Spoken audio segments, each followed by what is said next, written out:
What has she done? Did she slit her wrist or something? I don't know any of the details at all. Apparently, some decisions need to be made. Her father is at the hospital with her. Can I do And I do I have time to come say goodbye with her daughter? yeah, I think so. I think so. Oh, okay. So, but she's going to die. That's my understanding. How much time do we have?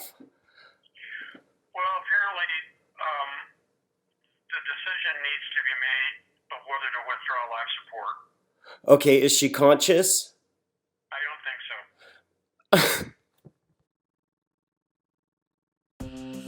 We all live our lives running around on planet Earth, doing what we think we need to do to not only survive, but to thrive.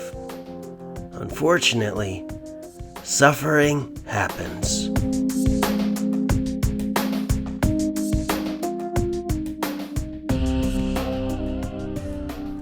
Now, Hollywood loves happy endings. That's what sells. But there are plenty of people stuck in a cycle of unresolved issues, not only battling for survival in this crazy world, but against their own demons within themselves. My name is Randall, and in this documentary, I share my journey observing the manifestation of a deadly form of mental illness called bipolar disorder. This is a brain disease that impacts a good chunk of American families, and it just needs more attention. Lots of famous people have been afflicted, including Amy Winehouse, Vincent van Gogh, Carrie Fisher, Kurt Vonnegut, Beethoven, Mel Gibson, Russell Brand, Edgar Allan Poe, even Kurt Cobain. From what I've learned, bipolar disorder basically comes down to a person living between three different states of depression, stability, and mania. With depression comes thoughts of suicide and absolute despair. During stability, life just seems pretty normal. And during mania, the afflicted person is simply a loose cannon, acting without thinking of consequences. In my view, bipolar disorder is a mix of nature versus nurture, impacted by both biology and environment. If you have a friend or a relative who's bipolar or mentally ill, you definitely have your own crazy stories by now. My wife Michelle suffered from bipolar disorder, and for the longest time, neither of us knew it. Our relationship began in 2002. Just before we met, I was living in Anchorage, Alaska. I was wrapping up college and I had recorded my first music album. I knew I had to get out of what was basically the North Pole if I ever wanted my dream of being a rock star to become reality. I was going to be famous. The day after I got my bachelor's degree, I packed all my shit into a U-Haul and drove down through the Canadian Yukon all the way to Portland, Oregon. Within 2 weeks, I had built up my band. We were called Railer. The guys I recruited all had this cool look I was seeking, a glam rock meets 80s synth band kind of feel, and they dug my songs. One night after band practice, I headed down to a well-known Portland bar called Dante's. I was sitting down with a drink when I glanced over to my right. Through a fire pit burning in the middle of the room, I saw her.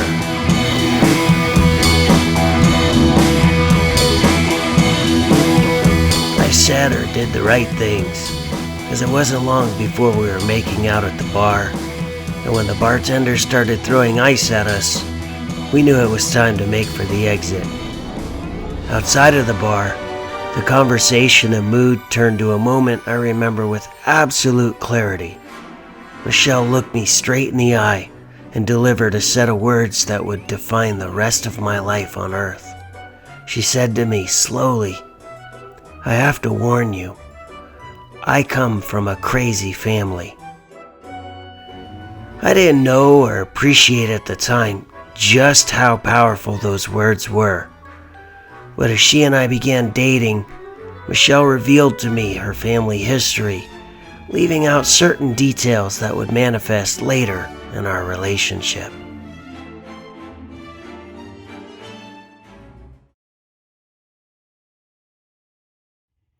Even if you have a shitty family, it's all you have.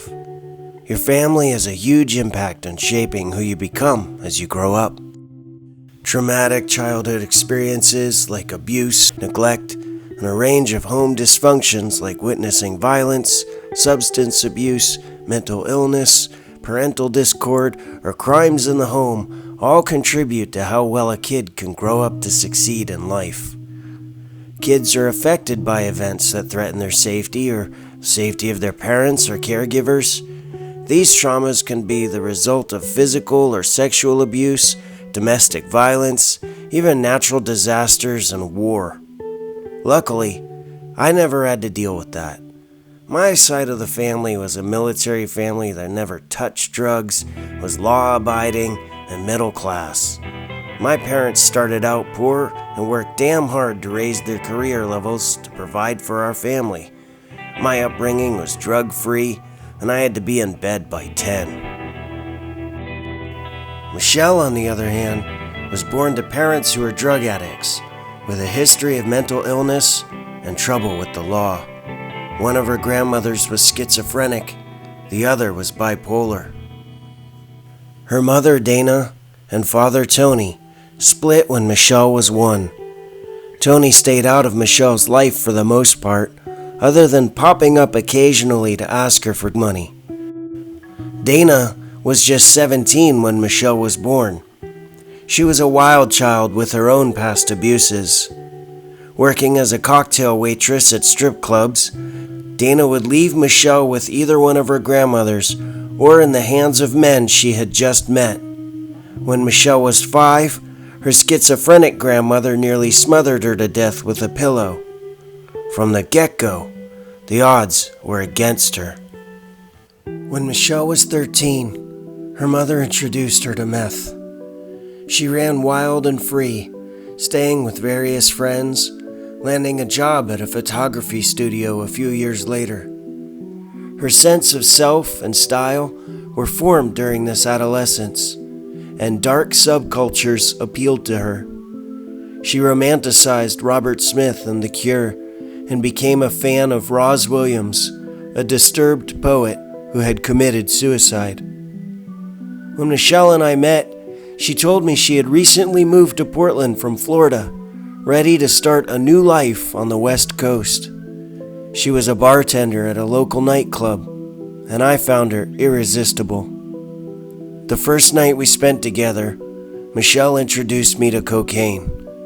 Before her, I had never even considered touching hard drugs. I had tried marijuana in Alaska, but Michelle roped me into a new level. The seduction of it all was too much for me to say no.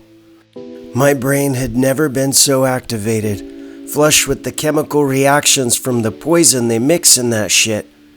We stayed up for 3 days, and I didn't understand I was on my first hypersexuality trip with Michelle while she was in mania.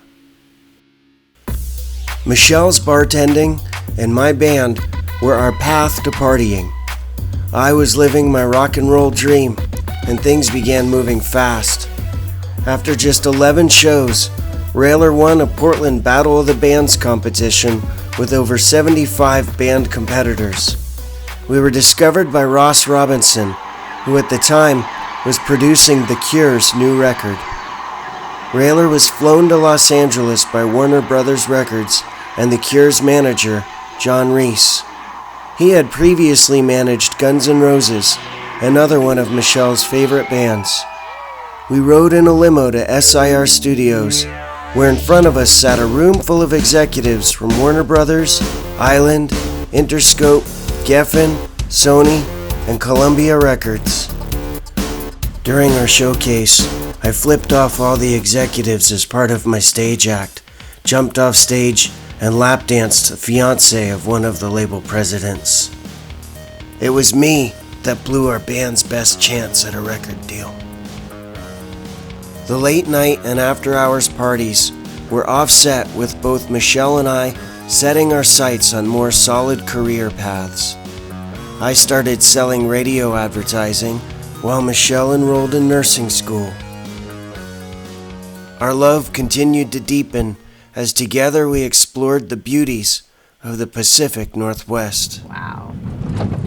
Oh my goodness, this is pretty. All right, we'll get out of the area. Yeah? This is really nice. Hi. Hi. Yeah.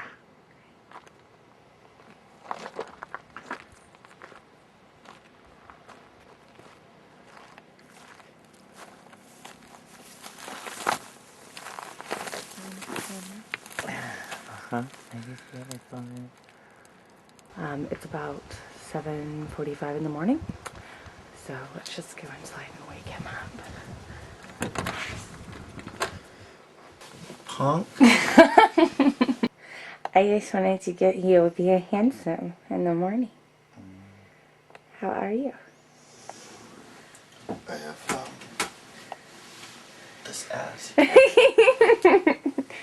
Yeah, you got a nice butt. I thought you might.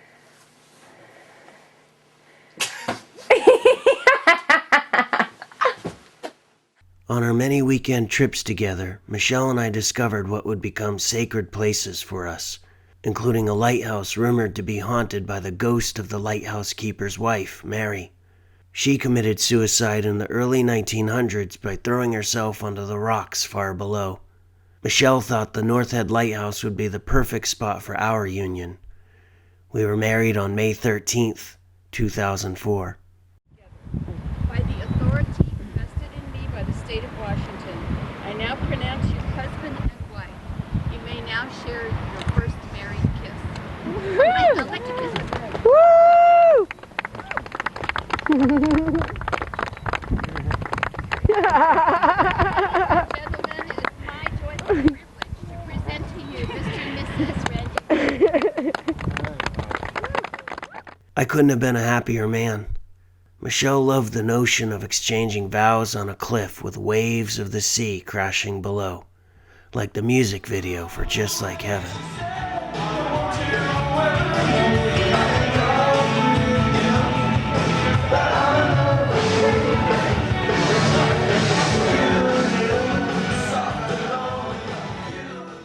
I was a man in love, but my bandmates didn't quite agree with the move. I'm here for your comments on the wedding. I don't think you want my comment. I think you need to give a comment on the wedding. I love them both. How about that? That's cool. That's awesome. And your comment, please, Twisted Sister. My condolences. Yeah. I didn't care what they thought. I had found my babe. What are you doing? Were you taking pictures? Nope. There's a Redwood National and Skate Park.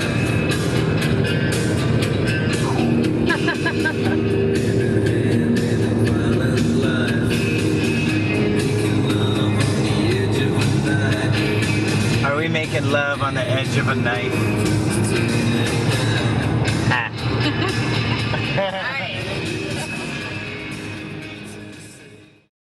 We continued to party in social circles, but Michelle and I enjoyed getting away alone together, spending time swallowing the beauty of the West Coast. I really think this is like one of the most It's beautiful good. spots. Funny because you're in it. We bought a house and were living our little life together when her mother Dana flew up from Florida for a visit. Oregon is progressive. It's always been off the radar. It's always been, like, we have medical marijuana and assisted suicide. No other state in the U.S. has that. Which is a shame. It is a shame, but that just shows how If progressive. you want to let yourself go, why not be able to go with your family's help? Well, yeah. No, it's Come on, Grandpa, you know you want to go. It's not your family's help, it's your own decision. Yeah, no, it's That's not it. your family. It's Yeah, your decision. You have to be. Screw your family, what they think, it's your life. Those were the days when I still joked about suicide. See this guy? That's my older brother, Chris. He was the best mechanic in the Air Force. Seriously. He was handpicked as the crew chief for 4-star General Tommy Franks. This is a general who invaded Iraq in 2003, overseeing the Air Force, Army, Navy, and Marines. Chris flew all over the world: Kuwait, Djibouti, Uzbekistan, Turkmenistan, Tajikistan, every frickin' stand you can think of. Outside of his career, he loved the outdoors and have a good time just living life. He married an angel of a soul named Shannon, and they had their son, Russell, who's named after my father.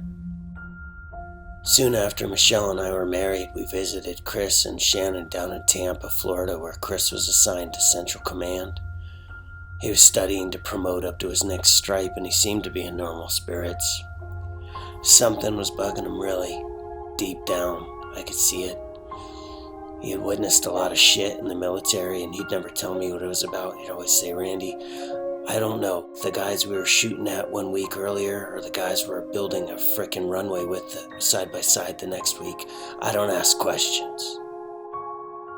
He would never talk about it. But on March 16th, 2005, something got to him. Chris walked out onto his front porch, and he killed himself. He was the first of many family suicides in my life.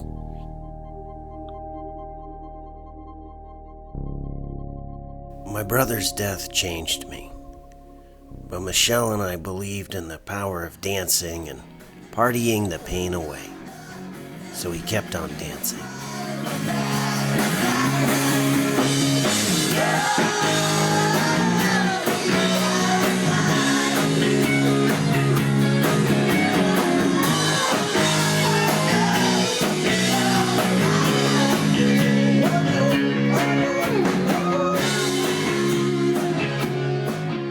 Along with all the fun, Michelle worked and studied tirelessly at nursing school, taking off the gloves in her determination to evolve away from bartending. For someone who came from an unsupportive family and a traumatic childhood, she rose to amazing heights. In 2006, at one of the country's toughest nursing schools, Michelle graduated magna cum laude, also winning the Dean's Award. She had her shit together. Michelle Cody White, undergraduate Dean's Award recipient.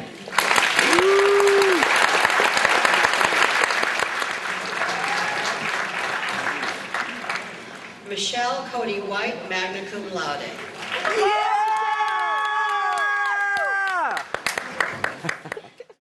After her graduation, Michelle began to work as a registered nurse.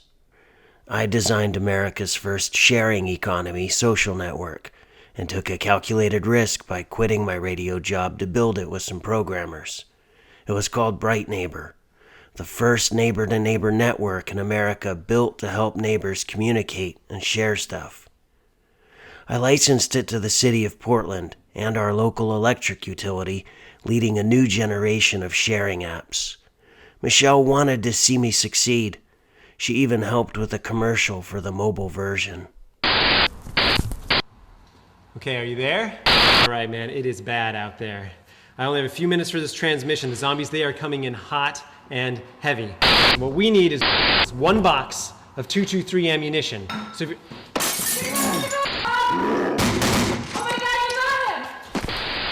Make that 2 boxes of 223 ammunition. Like I said, the only way this is gonna work, the only way we're gonna make it, is if you log everything you have to barter. Stay safe, stay alive. Rob and Michelle out.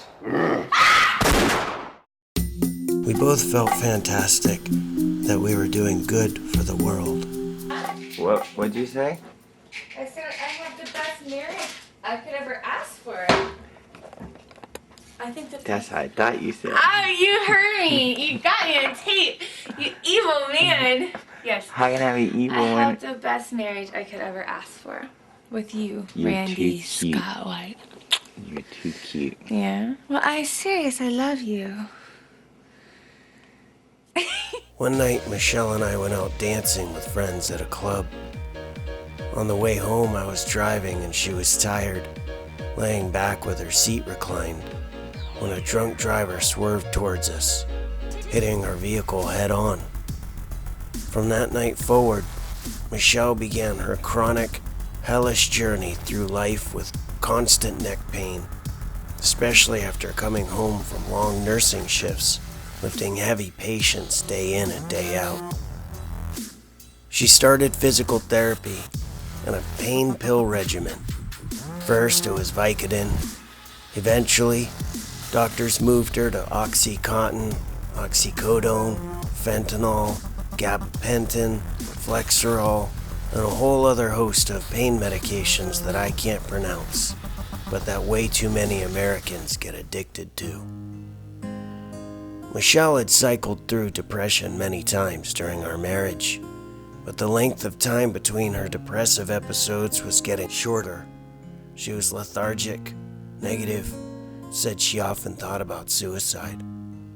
It was at this point Michelle realized, as a woman, she had to make a big life move.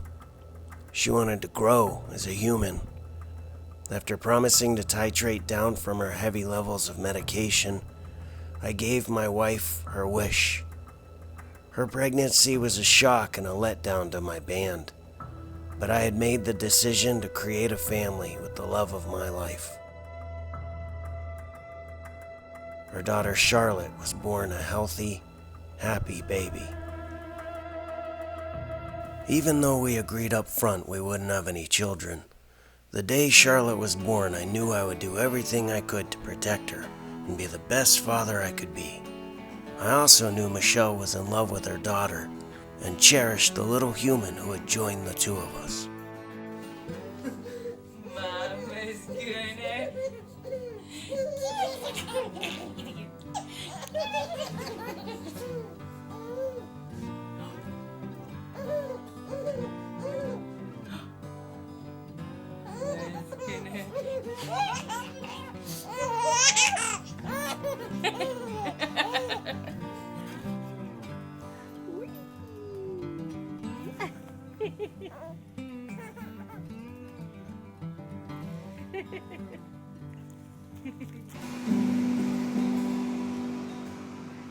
You're doing great. Keep playing. Yeah, I get that smile. Sorry, ladies. My dad's already taken. Life was amazing, and Michelle was happy and stable. Her mother Dana had flown to Oregon to visit and meet the baby, and she wasn't her normal spitfire self. She was quiet, withdrawn, and wouldn't admit anything was wrong when Michelle was trying to get her to perk up, hoping her mother would embrace becoming a grandmother. It would be the last time Michelle saw her mother alive. When Dana flew back to Florida, she overdosed on a toxic mix of pills and alcohol. Michelle was devastated. The day after her mother's death, she called her father, who told her that if she didn't help him out of where he was, he would also end up killing himself. Michelle fell into her deepest depression yet. I certainly didn't blame her. No depression medication was seeming to work, and her neck pain only kept increasing.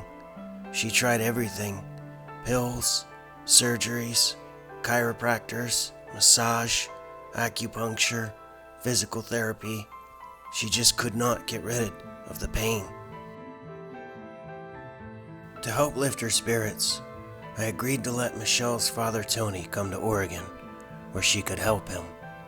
She said he could babysit Charlotte and that we could get back to going out again, which could help her get better.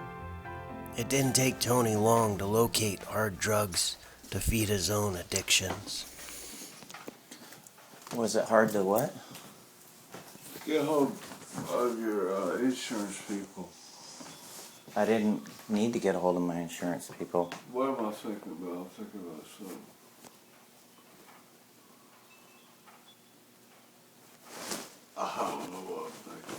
Oh, okay. Alright.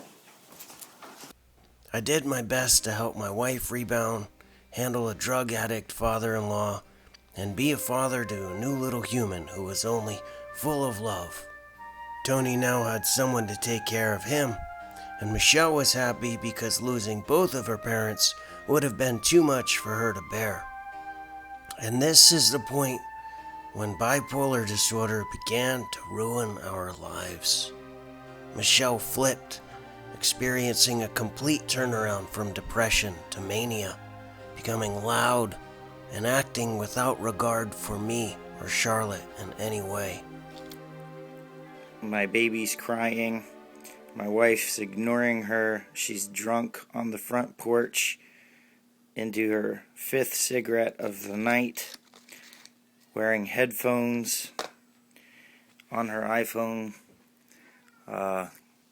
Just doesn't give a shit. And she tells me she wants another kid. No, I don't think so. Then, just like that, life came crashing down around me. I caught Michelle on the phone with a former boyfriend. She was making plans to go back to Indiana and have an encounter with him. My crystal castle shattered into a million shards of reality. My wife was simply throwing our family to the wind, and I could not understand why. I continued with the band and was contemplating divorce, but Michelle made it clear she didn't want to separate. Still in mania, she wanted to make a deal. We would open our relationship and remain a family. I was sick at the idea, but I loved her too much to end it over sex. I was supposed to be a rock star, and I had better be able to handle life like one. We entered a world of newly negotiated marriage. Neither of us knew she was bipolar yet, and in a lot of sexual mania. Things got pretty nuts, and we lived life as responsible parents by day, partiers by night.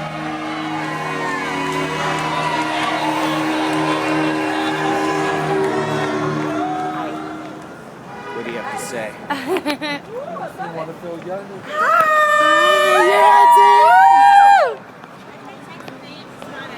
I say that I love my husband, my daughter, I love my wife, and I love my daughter. home, and my life. Mommy and Daddy are in this for you, Always and forever. always and forever. And we want to stay together forever. We want to stay together, and if you ever hear us fighting, it's just temporary because we're just frustrated. Alright, here we go. You can't do that. You can't do that. Michelle, my love. Yes, Randy, my love. I'm struggling for words, and I'm a very wordy person. You are a wordy person. Stop, just...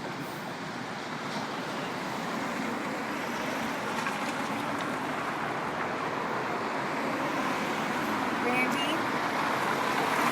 I just want you to know that I love you more than anything in the whole world, and you're my absolute best friend.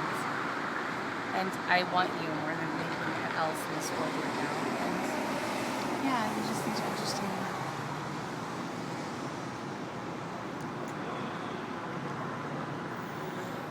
Can you just understand that? Yes. Okay, let's go dance. I decided to make the best of mania. It was better to party with Michelle than her being depressed and wishing for death.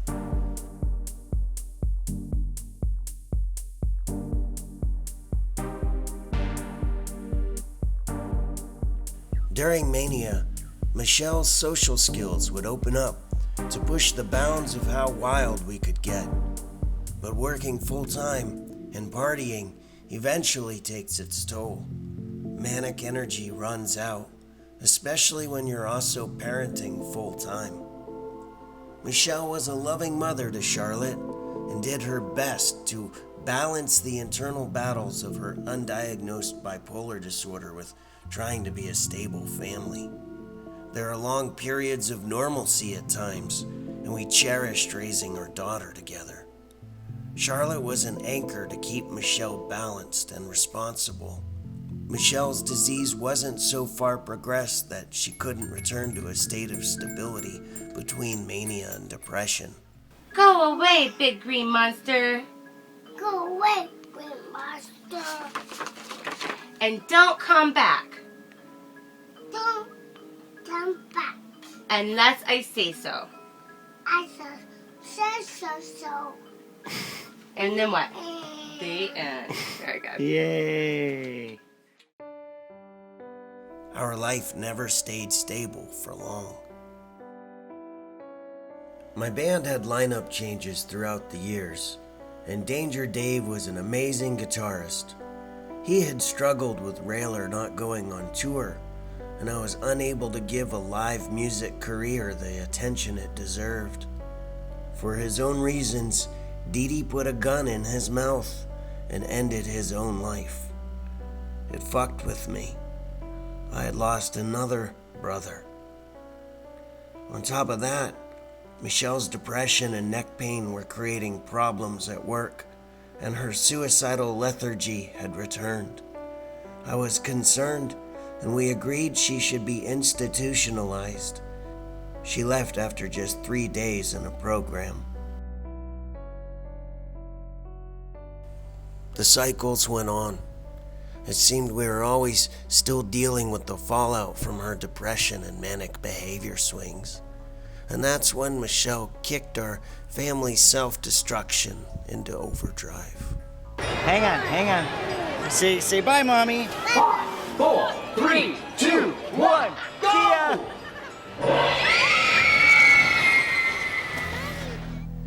Michelle began acting erratically and showed an energy I hadn't seen in her before. She was rapidly losing weight and eventually admitted to me that it wasn't diet pills and vitamins after all. It was the latest drug she had discovered. I don't even remember her reason or excuse, but she had begun actively inhaling bath salts, triggering mania and craziness worse than I had ever seen in her. She became insatiably hypersexual, leading to escapades I could barely keep up with. She continued her new habit and lost more weight than ever before. I realized I couldn't enable the behavior and entered us into substance abuse counseling to get my own insanity under control. Finally, Michelle's body gave out from exhaustion, and her depression hit just as hard. Once more, friends and I had to coax Michelle away from the notion that she could ever consider suicide an option for coping. But she did agree to smash all of her pipes and leave that drug in the dustbin of history. Michelle's weight loss continued, and her behavior became more erratic. Her employer was closing in on her. We went camping and brought her father along.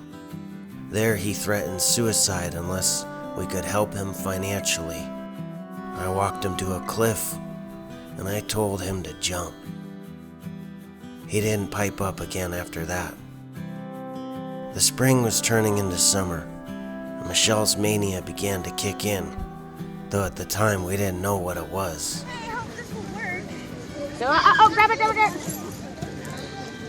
Awesome. You should play. You should ask if they want to play. Maybe they'll throw it. You ask them if they want to play with you, Charlotte. Somebody will play with you. I guarantee it. There's a kid that wants to play ball. Let's out it out. Daddy, we should have found this Honey. Hey, Charlotte, I think that boy wanted you to throw it to him. I think he was asking you to, and maybe they'll even share toys with you. You should have seen. She just has to learn to make friends and be nice and not like the people, and maybe they'll... Here, you ball. Why? Why don't you throw it to another kid? Hey, Daddy. What? Wanna see something? Oh, sure. We are not her playthings. Look, when you were a kid, did your parents pander to you, to your every need and time, or did they do what they needed to do when they were like adults and like relaxing? Did your parents give you all the attention you wanted ever? Neither did mine. Why do we feel like we have to hurt? And Why? what does she feel like? More importantly, what does she feel like we have to? She. I'm watching because she's an only child. I was an only child, and guess Your what? mom worked late shifts. But when I was out with my mom, I didn't have her attention 100% of the time. I had her attention, and she cared. I was like, my mom. She works like 4 days a week. I did see you. To see me again. She was Sure. doggy paddling. That's awesome. She was staying up all night. Her weight loss was unhealthy, and I was having difficulty with her erratic snap changes. And then I found it. This wasn't some leftover pipe from before. This was new. So I confronted Michelle about her new drug addiction. You are looking at meth as meth is the street drug of like the people that we see walking in the streets looking like blah. And I get that. It is for some people. If you do it, if it does you. But the meth is not doing me. But more importantly is the oxy is not doing me. I have been on this shit for 8 fucking years. Oxy? The oxy. How long have you been doing meth? Less than 6 months. 6 months? Less. And your weight loss and the weight, but and not sleeping. That's and part of picking it. at your face. Not- All these things. I'm not picking they at my call face. it. I can't believe Actually, that I am not picking didn't at. see it. I'm not picking at my face. My face legitimately had a bunch of poor crap from being depressed and not washing and taking care of it for a year. The depression was. I mean, would you prefer me to be like that, or would you prefer me to be? Well, I mean, obviously, I don't prefer waking up and having you threaten suicide every day and on your low. I'd prefer you to be, happy, but your health deteriorating and not sleeping and not helping with Shar the way that I need and all this. When have you not slept? But I sleep. Try all the Facebook posts at 4:30 in the morning. There's one Facebook post. I've made it a point to not go on Facebook in the morning because I You don't want don't people sleep. to have... I go to bed and you stayed up all night. I slept right, but I sleep in the day. I know you sleep all day. I sleep till like 1 or 2. So we're not even synced up on our schedules to get this and what dream I'm of yours telling you done. is I am very much, I'm not planning on taking meth to Mexico, okay? I was not planning on taking meth to Mexico. I've never been planning on that. Part of the, look. Do you feel addicted? No, I don't. But I feel like that if I kept on, absolutely. And I feel like it's time to stop. Very much so. I feel like that it's like, I've been very much moderating myself. Like I have, like what I buy, if I buy a 50, and I've bought a few 50s, it will last me the whole week, if not longer. Like I am very much using very little amounts, the minimum that I need to get the shit done. I am not in there fucking smoking out all the time. Things are working now, and I'm eating well. I am well aware of my weight loss. I like being thin. I do not want to lose any more weight. I want to gain more. So I have. Look here. Let me see your gums. I just want to see your gums. They're fine. My teeth are fine. I do not have meth mouth. I am not picking at my face either. Yes, I've witnessed it. I am You've scrubbing. rubbed your whole face off, Right, Michelle. but do you not see that my pores are cleared out? Like, No, I don't. I think you might see that in your head, but that you have torn up a beautiful face. My face. You have done damage to your face. It's not done. I have to have laser to have it smoothed out. Right, but this need to tear at your face. I don't. Looking up people on meth, and you can try I know. as much as you want to say that they're not related. It is. But you've been doing meth for 6 months, and you've been picking the fuck out of your face, and you look just like, at times, the faces of meth people when you Google that shit. How am I supposed to tolerate that? I was scared for her life. She was dying right in front of my eyes, and refused to let me help her by seeking professional treatment. I decided to take Michelle away from her drug source to save her life. I was gonna handle it. She said the universe wanted her to travel to Mexico. We bought a Ford F-150 and a trailer to tow behind us while we rented out our house. The biggest mountain in the whole Pacific range. It's the whole Cascade Range. I mean, you think about it. If our truck doesn't go super fast up Mount Hood, oh well. Like, it's only 13,000 feet. Or 11. You guys ready? Michelle was cut off from her pain prescriptions because they gave her a urine test and she popped for meth. She was on her own now. I decided to keep it to myself that I had finally caught her. It was embarrassing, and I was ashamed. My family had been right all along. I told Michelle I wanted a divorce, and she began to stay out nightly. We had tickets to a music festival, and I needed a mental break. So we sent Charlotte to stay with a friend and took our camper to the festival. It didn't take too long for her to get lost in the crowd, and I found out the next morning when she showed up that she had slept in a tent with a guy for drugs. She just straight up said it. I didn't know how to cope, so I left the camper and decided to make an impromptu music video for my song Picture Perfect. Tell me I'm the one you waited for. Show me I'm the one you let through the door.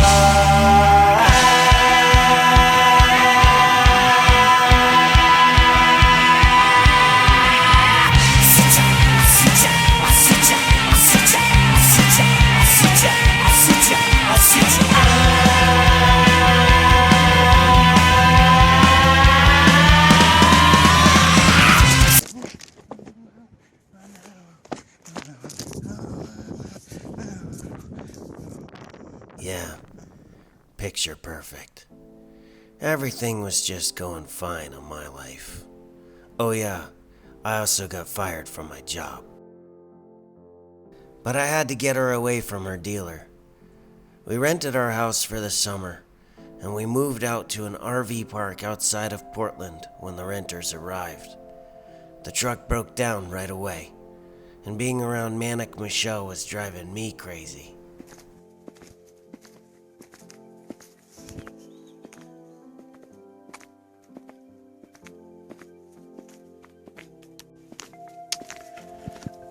Moved out of our house today.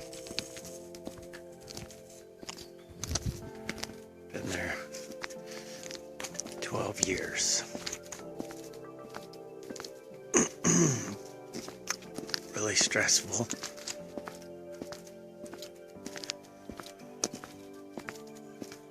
And where do we go from here? Where do we go from here? Writing a movie. Gotta finish Winners. Gotta start Winners. Thinking about a divorce. Pressures of this marriage to a tornado of a woman. And I mean like F5. They don't make Doppler for how fucking tornado nuts she is.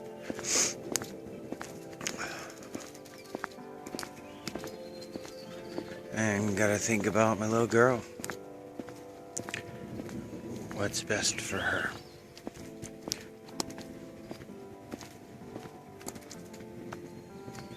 Got a beautiful lake behind me. Can't really see it that well in that, but great trout fishing. Things I've learned in the past 4 or 5 days while trying to get a home ready to rent out to some people is get a metal bucket. Those like plastic dollar store buckets are fucking pieces of shit. Get a metal bucket. It was time to go. Michelle looked awful. She was going to die if I didn't move fast. Sing your Road Again song. We're on the road again. We're on the road again. All right. On the road again. All right, Willie. Our family departed for Mexico, and she began simultaneously withdrawing from meth, oxycodone, and OxyContin at the same time. I took notes about that hellish week. I wouldn't wish it upon my greatest enemy in the world. I'm glad Charlotte can't remember the details like I do. And thus it began. I was confused why Michelle would continuously destroy the inside of the trailer after I cleaned it. She used to be so orderly. But I would clean the entire inside, and within hours, she would trash the entire place so that I was embarrassed to have landed in such a situation in my life. I can't stand this anymore. My wife is sick in the head. It was clean and she just destroys it on purpose. My failure to stop all of this from happening was my greatest shame. We made it to San Diego, and of course there was no parking available in the city. We landed at an RV park and Michelle insisted we immediately go to the beach.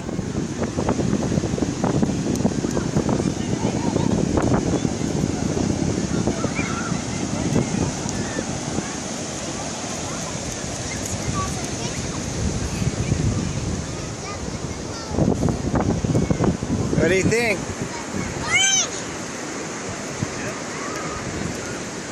Don't Stop. Stop. Not cool. I said stop. You can throw it out there. Throw it out there. And not at anybody else, please.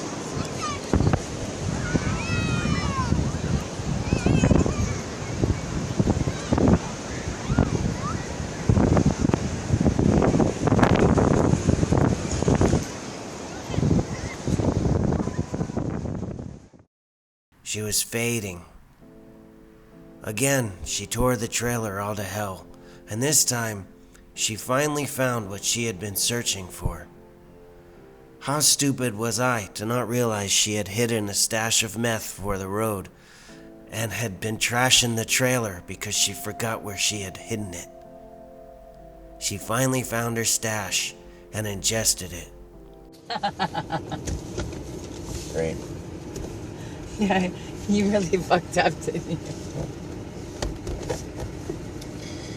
I guess. Sorry. Sorry about your luck. Yeah? You two were warned. You two Joes. You two fucked up. I'm like, bitch, I could have left you like 10 years ago to go live on the Indian reservation out in the middle of nowhere I wanted to. Not even Indian reservation. I was a hermit that wanted to go out and smoke pot and be one with the land 10 years ago, you fucking stupid bastard. I hate you. I hate you for so many reasons that you can even imagine. I hate you from the core of my being. You too can die. You can fucking crawl up and die. Like, I love you only because I have a child with you, and I plan that too. And I plan to leave you before I even had that fucking said child. Okay, don't fuck with me. I did not expect this to last for fucking ever, okay? That's why I made my vows such as I did. So don't fuck with me, Randy White. I chose to come out to Oregon with Joe, and I chose to leave Joe. And I fucking hooked up with you, and I choose to leave you. And I fucking chose to have a child, and I had a child. And if you fucking try to take her from me, I will fucking crucify you. Bigger than Jesus. You will be cooler than Jesus. You can be even more well-known than Jesus, but you won't be here to get your kid.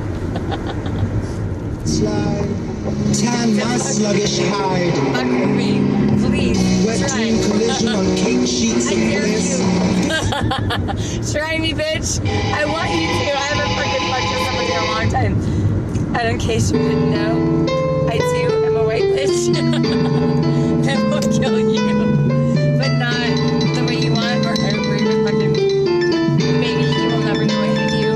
And no one, anyone Broken trachea and the oxygen spirals out of control.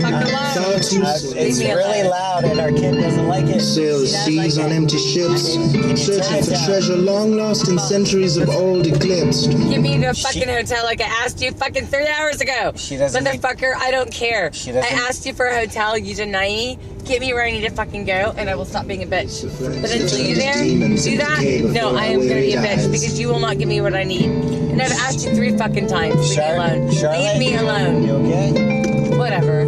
Fuck off. Yeah, you know what? You know, leave me alone. You are... Get me to a goddamn hotel. Do you understand me? No. Yeah, I'm sure you are. You're scared of I'm mommy sure now? You know what, Randy? You Listen. can take her back to Portland. She can be as scared as she wants. But I know what's really up behind this fucking whole charade, and I can prove it all. And What's you, up? I don't have to fucking talk to you about shit. Okay, you don't have to talk. You're right. You're right, because I'm smarter than you and I know what's up. Leave me alone. Yes, I am a prick. Yes, I am. No disguising my demise. No disguising it. And I turn in less than a second to jab out those dark, accusing eyes. Not even flinch to end the existence of flowers wilting in the garden. A dead bed of roses? A dead bed of roses? What? Walk over the edge. Stop. Leave me alone. Hey, your kid is saying she's scared. You need to stop thinking about yourself and respect that. You're scared of what? You. Well, you know what? That's ridiculous. I'm just listening. Because I'm pissed. Because your daddy doesn't have balls. And you don't even know what that means yet. But you will one day. I'm telling you right now that your daddy hasn't had balls for like a month and a half, and I'm fucking pissed. So I can listen to whatever the fuck I want to. Thank you very much. Please, at a volume like that. Sorry. Get over it. No. Get over it. It's not get over it. Bullshit. Come up with some music. No. You've been listening to this for 2 hours. No, get me to my fucking hotel. You've been Leave me listening alone. to this for 2 hours. This is my fucking rant of misfortunate choice. Leave me the fuck alone. I am arranged here with you two. We're both supposed to come into the middle for our kid. Lithium-powered shower of blazing And sparks. that hasn't happened yet. So Yeah, when it because does, you are way out there and you need to and come when back. it happens, you let me know. Because you've been lying to her for fucking months. Fuck you. Leave me the fuck alone. Do you understand me? Don't even fuck with me right now anyway. I will fuck you over. You fuck with me, I will fucking bring out all the fucking bad shit you've done. Name one thing. Everything. Name one Leave thing. me the fuck alone. Don't make me embarrass you. I will scream and then fucking embarrass you. Like you leave have me done alone. our whole marriage. Great. Then leave me alone. I tried to warn you before. Leave me alone. The kid is scared of the music. I don't care. I don't fucking care. Do you understand me? I do care. Why? Charlotte. That's because she's Does scared Daddy of you. need to call Because 911? Fuck No. you. I'm just scared of Mommy because she keeps yelling and I don't like it. Well, then let's not yell. Okay? Can you do that for her? Neela should be. Should be. This is what I need. Who's in charge here, beneath the triumph of shadows? Let me fucking be you anyway. I'm sorry it's not who you are, but this is me. Let me fucking be. Old ass monkey.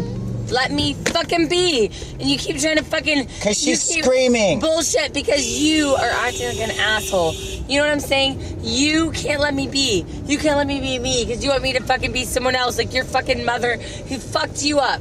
And I'm sorry, but this is my one and only child. I will not fuck her up like your mother fucked you up in your fucking head. And that's why you're so confused. You don't know who the fuck you are, where you're going, or why. And I'm sorry about that, but that is not me. And my child will never be like that. So fuck you. Okay? Leave me the fuck alone. My child will never be you. Ever. Fiscus lovers Yahtzee star. Leave me the fuck alone. I know who I am. Circle of viral disease. Always. Spent in whirlpools of light. Fuck alone. Hatred. Beginnings of the new world. Jimmy Trick. Space Captain moaned. From beneath the cosmic red rays of radioactive death curl. Michelle was out of control, but I had to keep Charlotte happy, so I did everything I could to help her feel like it was still normal. I kidnapped your baby sister. You'll never see her again. Let's go. You have a parachute. You know. You have no. I have a rocket pack. I'm gonna blow. I have a poker. I poked it. My rocket pack comes with an invisibubble. Poke, poke, You poke, can't poke. just stop my rocket pack or my evil ways. Whoa, you made it through my bubble. That night, Michelle walked to the door of the trailer and announced, "I don't know what I need, but I know this isn't it, and walked out the door. A day went by and she finally answered. She was in a hotel, shacked up with some guys she met downtown at a club. Okay, so just talked with Mom and Dad and Shannon, and it's go time. Taking shower because last night Michelle left after I made supper. Was like, look, family dinner. And then she was like, fuck you, stuff your dinner. And went out and partied all night and ended up staying at some guy's house. I heard him on the line this morning when she picked up at noon because we were supposed to go to Legoland as a family, and she decided to ruin Shar's day by just not coming home. And then at 5 p.m. I finally hear from her and she says, help, the rental car that we had that I came down here with has either been towed or stolen. It was Mom of the year, man, Mom of the year. So we're getting on a flight, we're getting the fuck out of here. This is bullshit. I packed up Charlotte and headed for the airport. We flew from San Diego to Portland, and Charlotte and I temporarily stayed with my bandmate Zev while we practiced for our upcoming Railer show.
Out of 50 bands that ended up playing the concert for the title of Best, Railer won.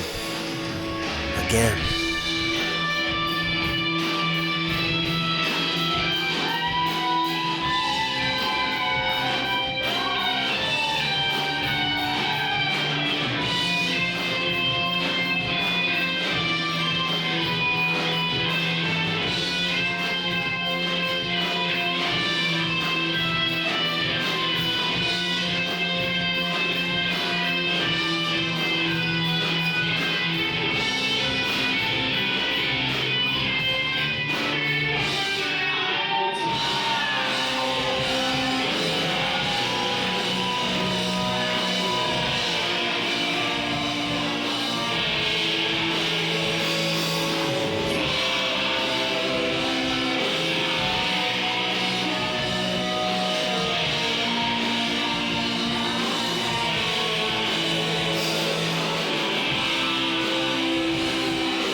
Michelle, in full mania, decided that she would stay in San Diego and start a new life for herself.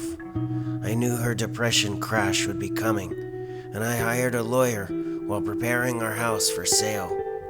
She was spending $300 to $400 a night on hotels, and the bills were adding up quickly. I knew the call would be coming in, and it finally did. Michelle had crashed out of her hypersexual mania and was threatening suicide. I wasn't bringing Charlotte down to California for that, so I asked our mutual friend, Sarah, to go down to California and drive Michelle back up to Oregon. When Michelle arrived, I refused to see her. She lived with Sarah temporarily and was able to secure a small apartment in a trendy spot in the Hawthorne district of Portland. We began divorce proceedings as the house sold. All the equity we had built up vanished as we paid down debts, saying goodbye to the home that we had witnessed the beginning and crashing of our relationship. But through it all, there was always a family bond I could not let go of.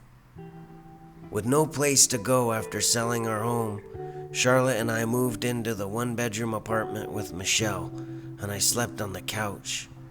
She agreed to go to counseling, and she remained in a depressed state. For the first time, Michelle truly had to face herself and the consequences of her actions.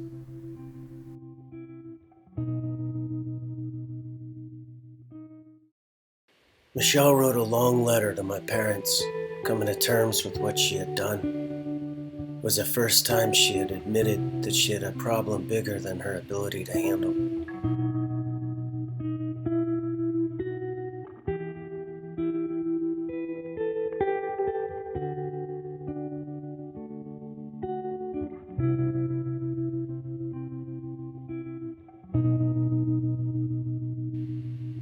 She had returned to a stable state.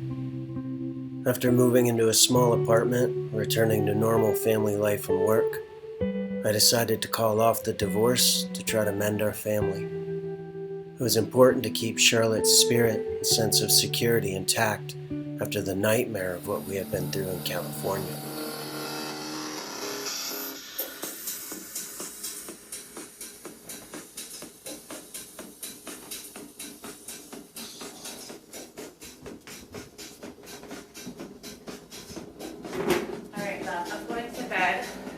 Night night.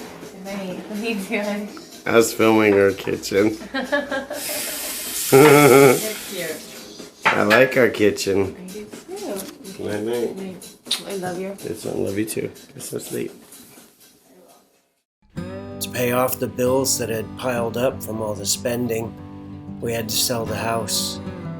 Michelle and I decided to move from the apartment and rented a house to build our life in again. Things look like they might return to a sane life. I was working for a technology company, and Michelle returned to nursing while we went back to a normal family life, doing fun family things together.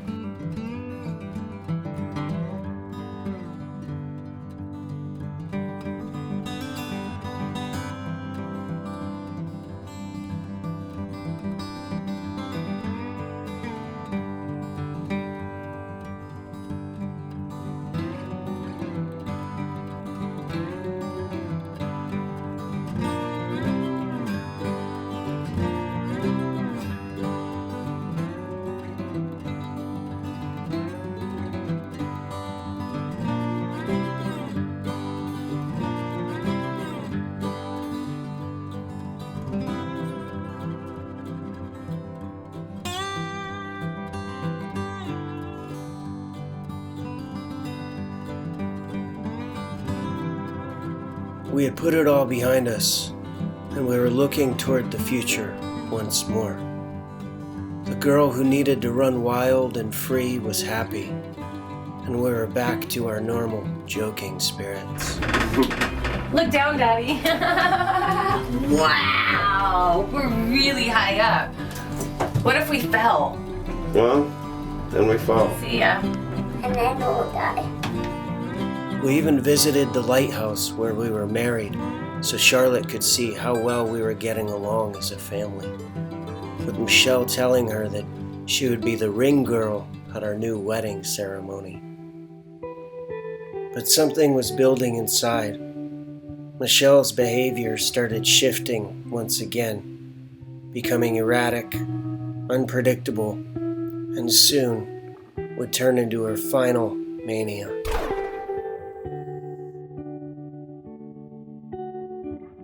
I went online to search for advice in forums and to see what else I could do. Finally, after years of her counselors misdiagnosing her, I discovered how well the definition of bipolar disorder fit Michelle, and it all fell into place. The mania, the depression, the wild ride that we had been on for years due to all the reasons caused by nature and nurture, her addictions, the voices, the inability to stop herself from self-destruction. I finally began to understand her struggle deeply about the demons that were tormenting her and the inability to escape the disease alone. Why was she not diagnosed sooner, after all those therapy sessions and doctor's appointments? Why had no one helped medicate her properly? I was determined to stop her destructive self from coming back to haunt us once more. We discussed it, and she decided she would tell her employer. She was immediately fired from work. I know now that triggered her even more. She began drinking heavily, losing items every day, even left Charlotte alone at a jazz festival. She broke into her neighbor's house, and the final straw was what happened at the Oregon Country Fair. I had to sit her down to have a much-needed talk. In the past 2 days alone, you have now caused 3 alarm bell situations for me. I am traumatized at the moment. I am scared shitless. For what? For the future of our family. Why? Because you are on a tear. No, I'm not. You're silly. What do you... Tear of what? Massively getting your shit fucked up. What do you... Who? To You, whom? right now. Where? To whom? Who am I tearing on? Me. Really? When you left me yesterday. I fell asleep. I didn't leave you. I fell asleep. You left me. I woke up and I was like, where's everyone? I fell the fuck asleep on the ground. I woke up on the ground at the Oregon Country Fair in the dirt, asleep. And what does that tell you? That tells me that I had a lot to drink and that I got really high and I really trusted the people I was with and was having a good fucking time. That's what it tells me. It tells me that I was having a good fucking time. It tells me that you put yourself above your child because we had to pick her up from childcare, and you passed out in the healing circle on the way and said, fuck you, I can't go on any further. But I had a 2:30 deadline and had to pick up our child. And thus you put undue stress on our entire family. Because when I returned to get you, you were gone. And then we had a backup plan, a rendezvous place. And you were not there, and I waited there for an hour for you. Or more. That was the first infraction. The second was tonight with just, I know it was an accident, but the fact that you had a potato on to the point where it was causing a fire in our home. It's not funny, man. It's hilarious. You could have burnt down It our was house. fucking hot potato. Michelle, I am so serious here. Please don't make me go down a separation road again because you continue to You know what? throw in Look, my no, face you your fuck up. misbehavior. You shut the fuck up. Listen to me right now and look at me. If you look at me. If you fucking threaten to separate with me right now because you think that I am out of bounds You're out of control. with my again. behavior, You're out of control. then do it, because I will always be out of control in this way, because this is part me. And sometimes I'm a little fucking scared kitten. Oh God, I And gotta other tell my times I'm parents not to come. Fine. Here, dear Diane, you write it. I have nothing to say. Dear Diane, can't wait to fucking see you in August. Miss you. Think that you're a great mom. I don't fucking know what to talk to you about. I love your parents. Dear Diane, tonight Randy got heated because I was drunk and our neighbors had to help me home. I then invited them inside. Stop.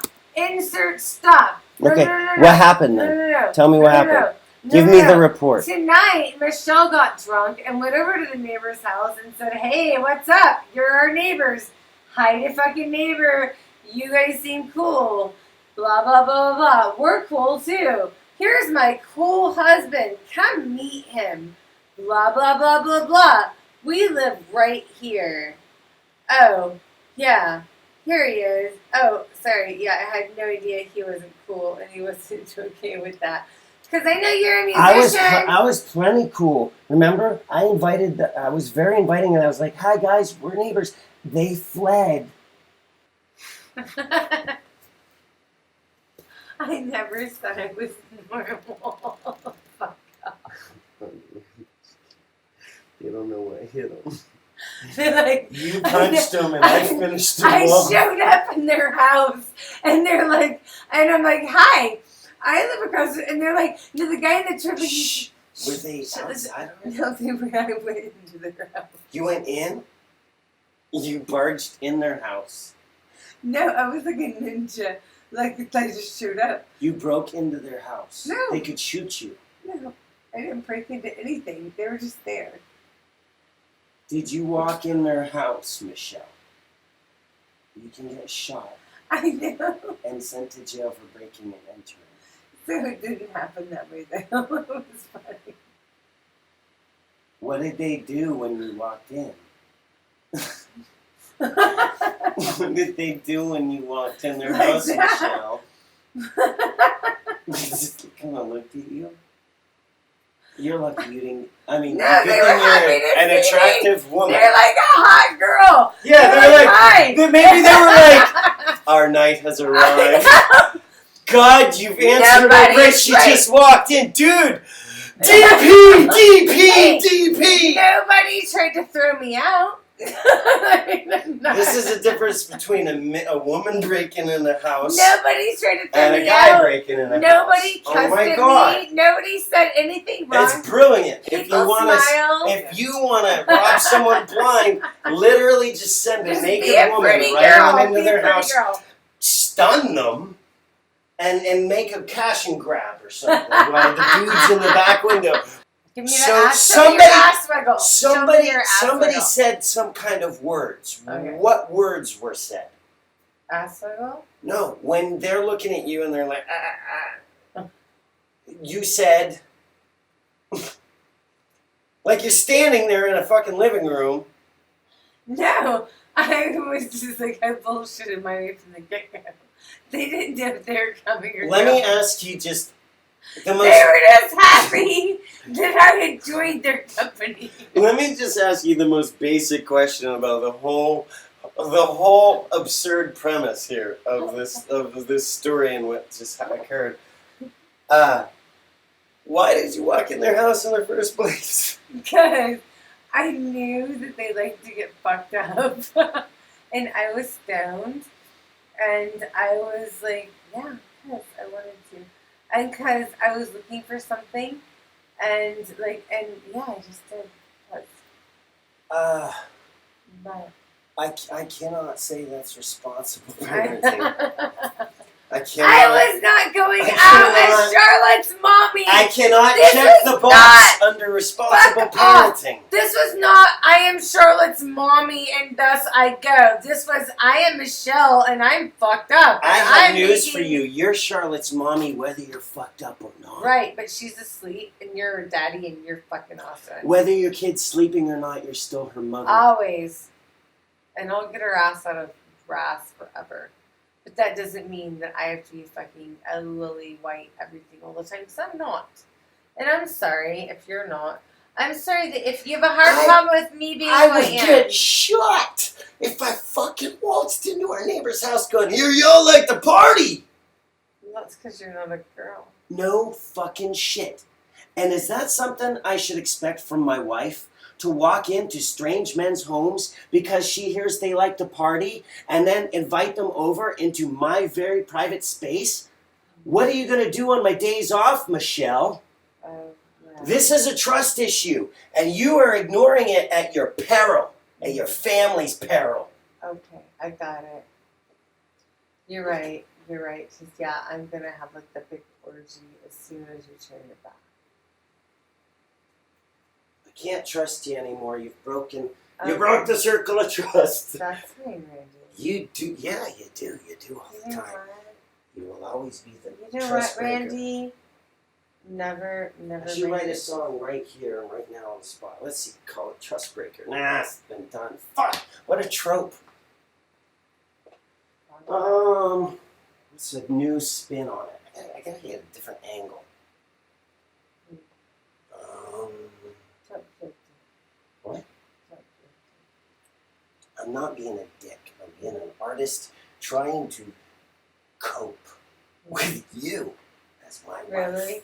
I am your wife. Yeah. Ooh, yeah. I've been your wife for a long fucking time. I Deal know, with it. which I'm starting So to question fucking deal with it. sanity. Wah. Big fucking deal.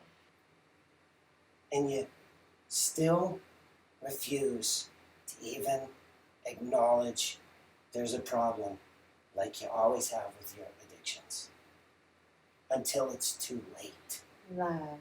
Until it's too late. I don't want to hear this right You never will want to hear it, I but know. I'm telling you, you have a big fucking problem with me, your husband, right now. I know. And you are the cause, I'm sorry. I know. And you're doing it to yourself. And you must really want a divorce. I don't know. You must really, really fucking want to push me to the point where I just do get rid of you for good. Sometimes. Yeah. But you must really want to be free yourself. It's not about me anymore. That's what I'm realizing. It's not about me. It's about Michelle needs to be free. What a fool I've been to think that you've been like supportive of me and thinking it's about me. It's not about me. It's the Michelle story. It's the Michelle story, and you want to be free. Well then, go be free. Yeah, you go be free. What a fool. You want to be free, not me. I'll take the child and the responsibility. Go be your mom. I get it clearly. Charlotte was doing her best to deal with the conflict, trying to sing as a distraction to make peace. Now. Come on, let's go and play. I never see you anymore. Come up the door, it's like you're gone away. We used to be best buddies, and now we're not. I wish you would tell me why. Do you want to build a snowman? Come on, let's build a snowman. Going on a okay, bye.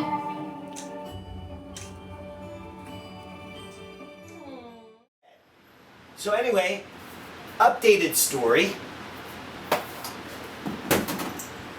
She walked into our neighbor's house. Just walked into our neighbor's house. Didn't know him. And then comes back over here, and she brings the guys over into here, and she's like, "These are our neighbors." I'm like, "Oh, hey, how's it going? Weird way to meet you."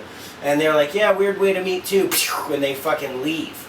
I have an audio recording of all this, the whole thing. I was like, "Why the fuck did you go into their house? It's breaking. They could have shot you." She's like, I don't know. I can't explain." Next night, she almost burns the house down, putting a potato in the microwave for like 3 hours. Walks off. Charlotte's like, "Fire, fire!" We go upstairs. Fucking, she's like, "My kid saved the day." She lost her purse, her wallet, her keys, and both of the phones. Her main phone and then two little new phones. She lost Charlotte because she totally left Charlotte with a friend at a music festival. She's mega manic and crazy. She went for a walk. 2 days later, she walks back in the door, and I'm like, "Do you have a lover?" "Yes." "What's his name?" "James. He's 22 and I love him. I'm sorry." She tells me this and then looks at me and is like, "So are you ready to go to see Morrissey?" I was like, oh.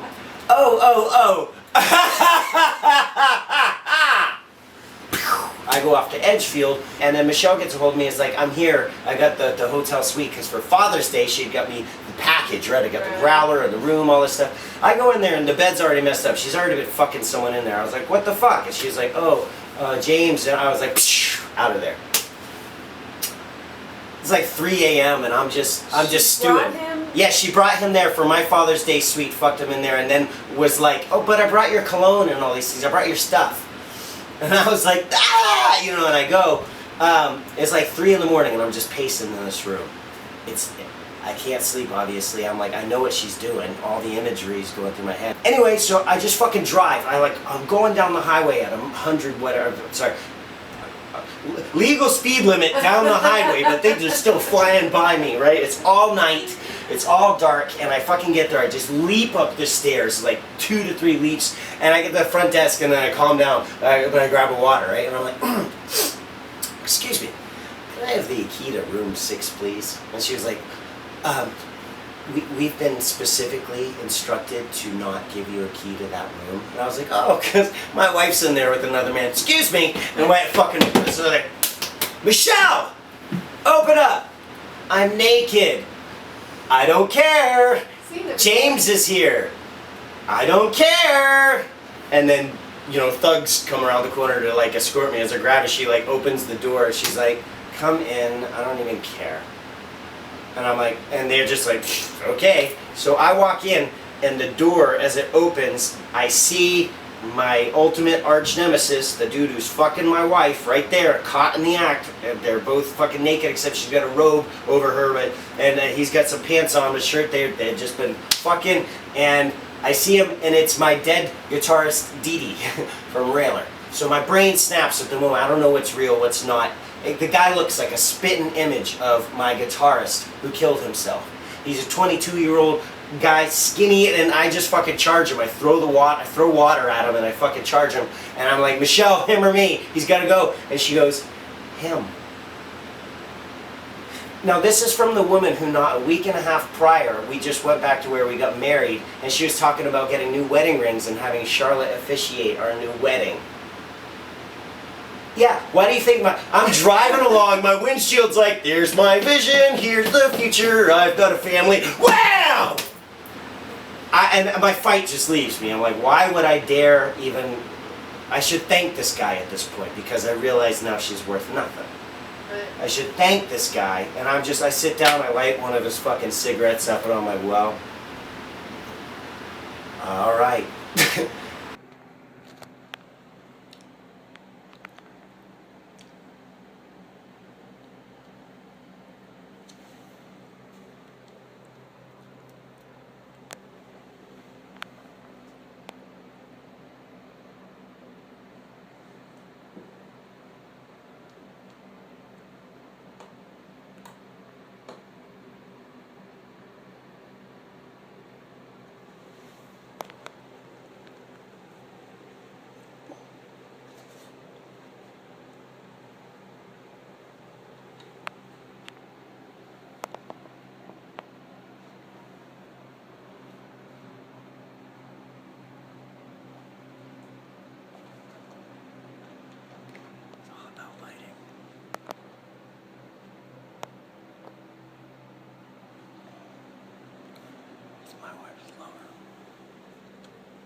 Didn't sleep a wink all night.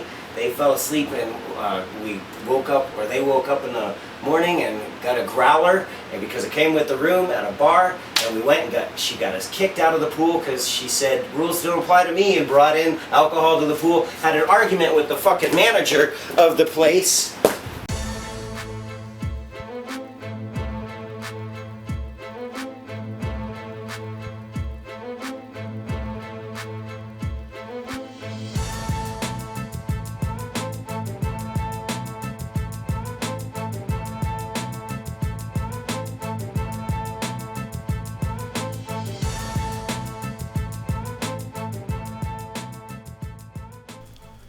Michelle was 86th for life from the hotel. When we got home, we sat down, and then she explained her manic self to me as her mania and hypersexuality were in full bloom. Depression is anger turned inward, and now that I'm finally things are finally, I was happy at work. I finally was happy at work. I had just settled in, and I finally was feeling good, and things were going well, and I get fucking fired, and I'm fucking bipolar out the fucking crazy, and things, but it's all meant for a reason. This has to be for a reason, and it's fucked up because I just started listening to Tori Amos' Boys for Pele again recently, and that's the fucking album that I listened to when Lee and I were going through a divorce, and because it's a very fucked up album, but it's her like singing about, you know, her breakup, and it's like, and it's a story of sorts, and the songs they all touch me in such huge ways, and they're still touching me, and I'm not thinking about Lee though, but I've been thinking about you in some ways, because I feel like we already broke up.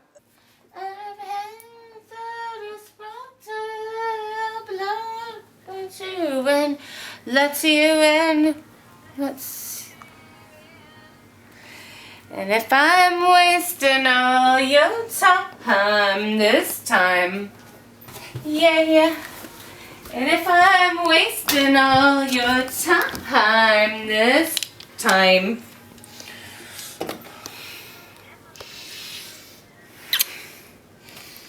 sorry. I like it.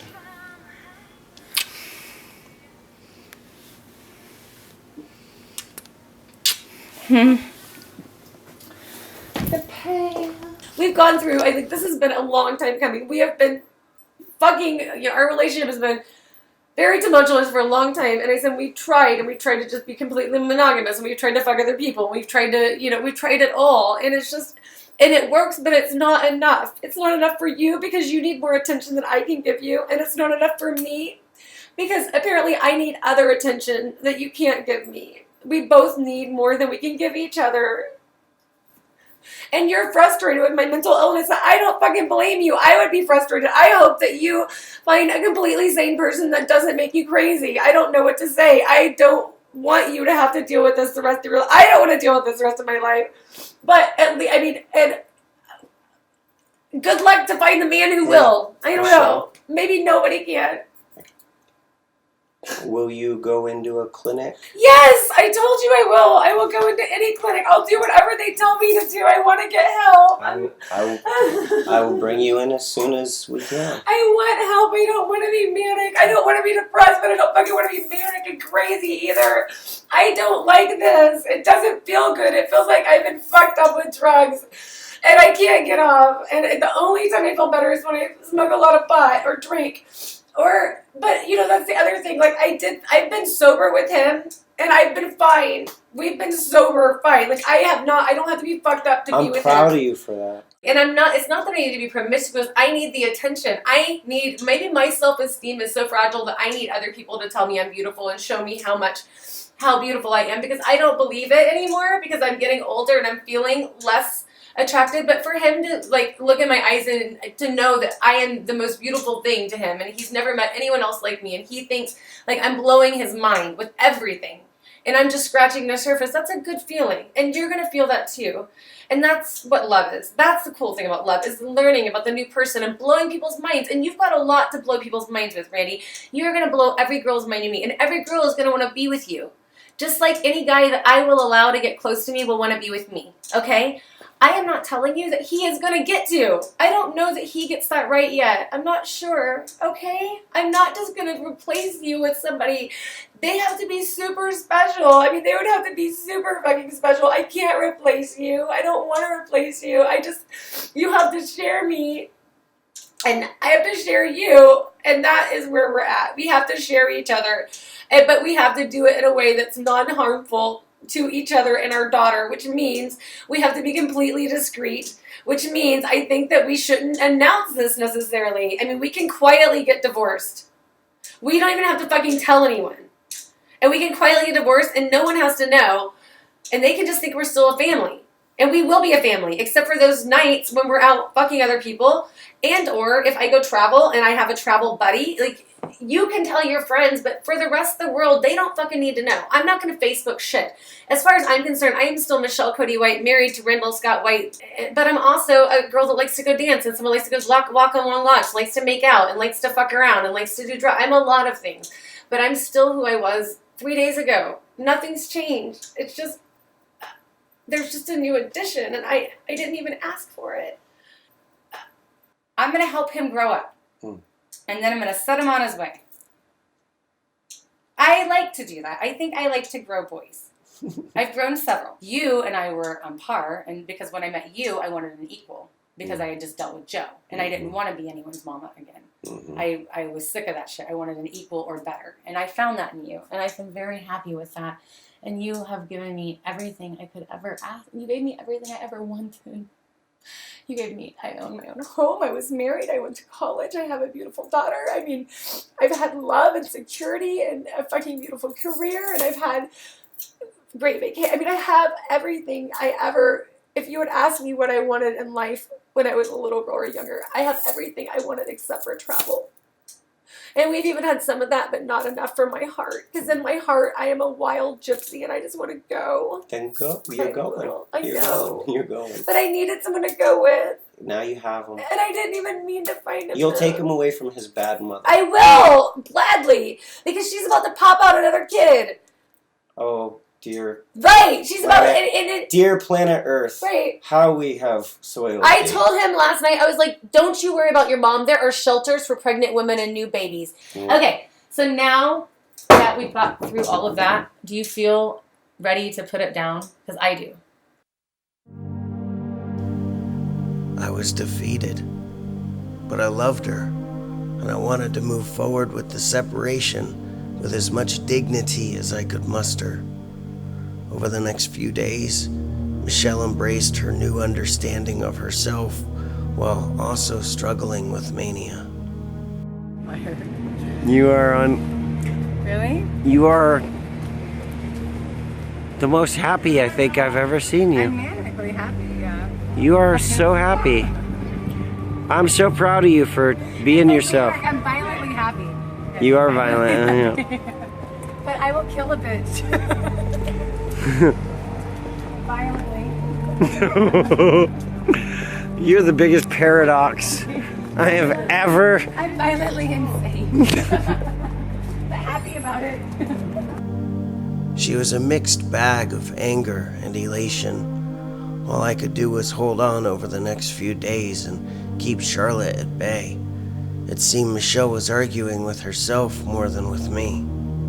No one can control me. You're right. No one. Not James, not you, not anyone. Not my fucking dad, not Charlotte even. No one can control me. But I don't need control. That's the whole point. Yeah. Because I am an adult and I'm making good decisions. So no one needs to control me.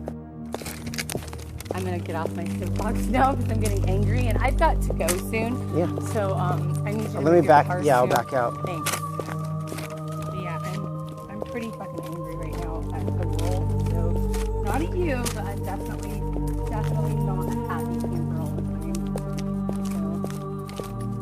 So that's it for the Z's, right? Yep. Euphoria comes with anger. Yeah. Yeah. Sucks. Fucking hate being angry, but I hate fucking being made out to be a fucking shite either, and that pisses me off more than anything. So yeah, I am not to be fucked with right now by anyone. And God help the person that fucking tries to fuck with me, and where I am just able to fucking tear some fucking foot down, because I swear to God, I am looking for a fight. I am oozing for a bruising, man. I swear to God. And yeah, I would never do it in front of Charlotte, but I would definitely fucking attack a bitch in a second. I'm angry. Angry. I'm mad. Okay. Alright? Okay. Nice. See, you go to the weed shop, you get weed. And that was it. Michelle deserted us and moved into our trailer, leaving behind shotgun shells on the bed with a warning to any new females. She then disappeared for several days. Every time the phone rang, I had no idea what would hit me next.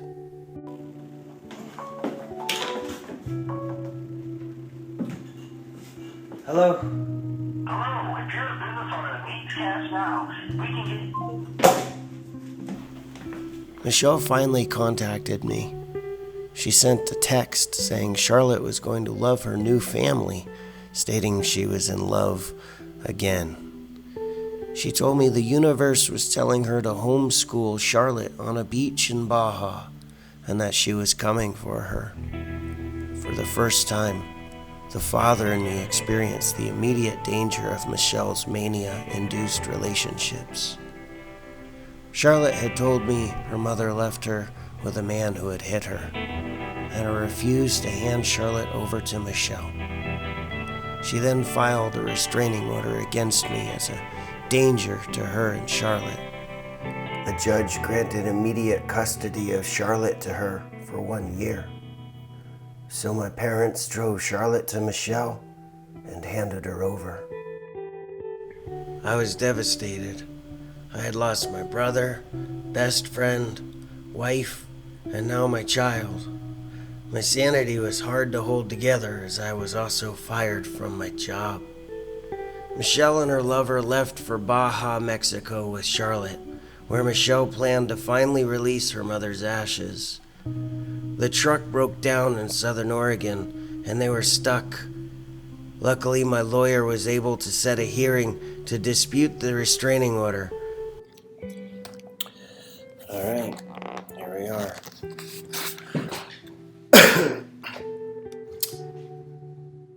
This is what $350 an hour buys you. Very nice. Michelle beat me. She got the court order for a restraining order because I'm a threat. And still trying to figure that one out. But okay, she won that battle. I'm going to win the war.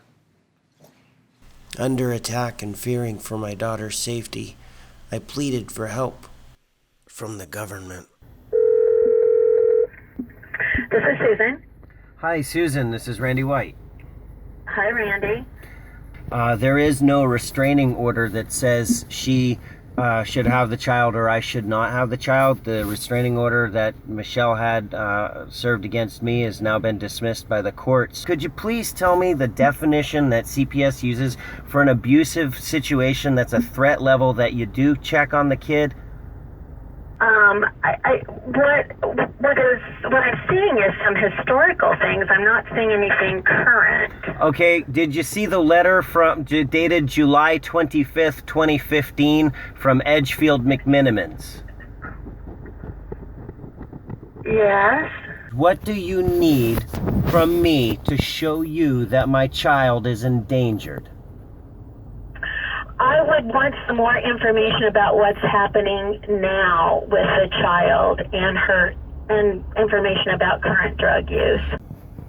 Well, my ex-wife is soon-to-be ex-wife is diagnosed as a major bipolar, and this is a disease of the brain. I don't know if you know much about it, but there's manic episodes and depressive episodes, and she's in a massive manic episode right now. And with mania comes very risky decisions, lack of consequences, lying.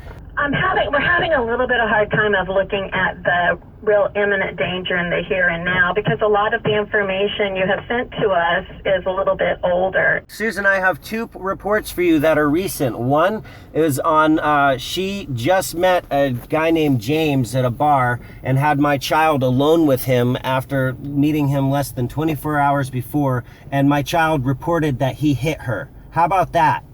And that's on record with the doctor. Is that enough? That my child's reported that she's been physically abused by one of my wife's boyfriends? There were no injuries on your child, so that's not an allegation of abuse. My child saying she was hit by one of my wife's boyfriends is not evidence enough to look into this further? No, it's not. Wow. I just couldn't believe my kid could be taken from me sight unseen and that Michelle could take off on her vision quest to Mexico. The police didn't know how to help this situation. Hi, Officer. Yes. This is Randy White, Charlotte White's father. Yes, Randy. Michelle White just contacted me via phone. And if Michelle intends to leave with Char to Mexico, if CPS hasn't acted yet and we haven't had the hearing yet, then she can just go? Yes. Unless the officers deem that Charlotte is in immediate danger somehow by being in custody of her mom. She can't take her, yes. Wow. Luckily, My lawyer was able to work with the court to dismiss the restraining order, and I was granted protective custody of Charlotte. Michelle sent her home through a mutual friend. She was on a rampage. Michelle showed up at the house with 3 men in a moving truck. The police showed up and told me there was nothing they could do as Michelle ransacked the house. I finally broke. All right. You've been with us on this journey so far. Let's go see what Michelle has taken from me. She claims I owe her $4,000. Watch all the money she's taken from me. Gutted. She just gutted me. Like she fucking just rampaged through here. Fucking filled a U-Haul. You don't believe me? Check this shit out.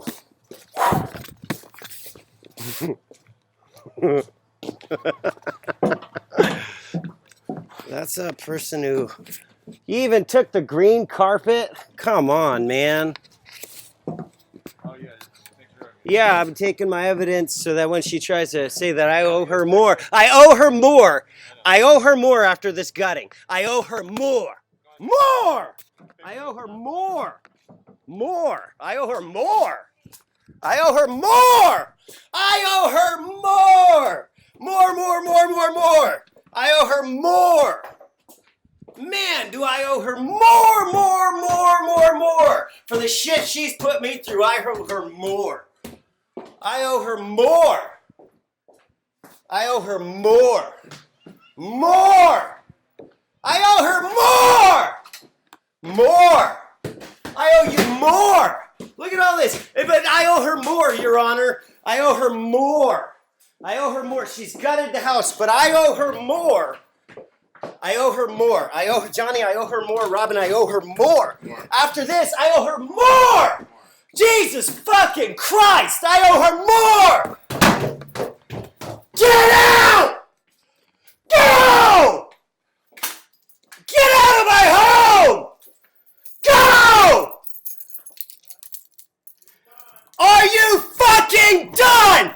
Get out of my home!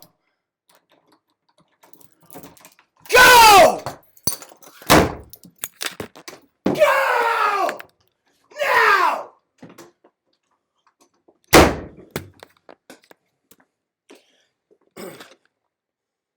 Let's see if that worked.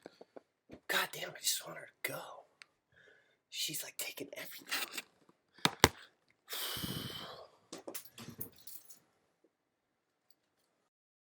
Okay, cool. I'll look for it. I'm getting my head back in the game. I'm recovering so I can get into the computers again. I just had a temporary insanity moment placed upon me. So. You guys look a few of them. Hey, I'm learning to weather this shit. Now seems like a good time to look at the real deal. Not just Michelle's instance, but bipolar sufferers in general. First up, mania. You have the inability to remain still. You need to move. You're easily distracted. You speak extremely fast. Shall talk like lightning. You have risky behaviors and sex with strangers or substance abuse and addictions. You have the inability to complete tasks, and the abused becomes the abuser. Then it switches to depression. It's just the way it is. With depression comes uncontrollable sadness and negativity, withdrawal from others and isolation, losing interest in things you love to do. You're exhausted and tired all the time. You speak slow or quiet. You have physical pain that's amplified. Your personal hygiene is non-existent. And you feel that hell will last forever. You can't experience pleasure. And then finally, you think about suicide and dying. Especially when you crash from manic psychosis and begin to have to face your path of destruction. Hello? Hey. Hey. Got a few minutes? Yeah, what's going on? I wanted to talk with you about the conversation I had with my lawyer this morning. Okay. and just talk with you. Right. What the fuck, man? Yeah, I've got myself in about You really did, and me too, and I truly do hope you get your shit together for your own sake and hers, Michelle. I don't know that I can. What? I don't. What? Listen, this is not. This does not feel. You're completely over our relationship. You're completely over us. Oh man. Oh wow. You have no shame. No, whatever, no shame. I'm just. Michelle. Michelle. When a man walks into a hotel room and his wife's fucking another guy, and then she walks over to that guy, softly kisses him on the lips, and says, "I'm so sorry, he's here." Yeah. What? That didn't happen. Yes, it did. I don't remember that happening. Boy, oh boy. I remember it because I can't get the shit out of my brain, and you've ruined me. You should have left me years ago, apparently. Whatever it is, I was trying, and I want to go there. It's over. We are dealing with the rubble, and so please help me survive, and I will try to help you survive, because that's helping our kids survive. Okay, I've got to go. All right.